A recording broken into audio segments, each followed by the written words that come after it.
মেস্তা pigmentation brown tin এটা এখন একটা কমন সমস্যায় পরিণত হয়েছে। অনেকেই এই সমস্যার ভুক্তভোগী।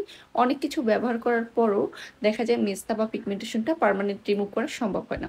বিভিন্ন কারণবশত মেস্তা বা পিগমেন্টেশন আমাদের স্কিনে হতে পারে। তো আজকে আমি বলব যে আপনার ভবিষ্যতে যেন স্কিনে মেস্তা বা পিগমেন্টেশন না হয় তার জন্য কয়েকটি স্টেপ। প্রথমত হচ্ছে সবসময় চেষ্টা করবেন স্কিনটাকে প্রপারলি হাইড্রেট রাখা বা ময়শ্চারাইজ করা। এছাড়াও চেষ্টা করবেন স্কিনটা সবসময় ডাবল ক্লিনজিং করা, বিশেষ করে রাতে ঘুমানোর পূর্বে। এছাড়াও রোদে গেলে, রান্না করলে বা দিনে বাসায় থাকলেও সবসময় চেষ্টা করবেন একটা সান প্রোটেক্টর ইউজ করা। এছাড়াও সপ্তাহে অন্তত ২ দিন একটা ফেসিয়াল স্ক্রাব বা ফেস প্যাক ব্যবহার করার চেষ্টা করুন।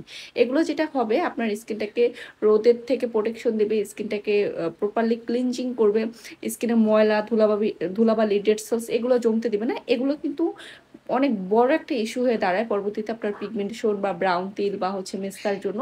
সো এই স্টেপগুলো ফলো করলে ন্যাচারালি আপনি অনেকটা সেফ থাকবেন।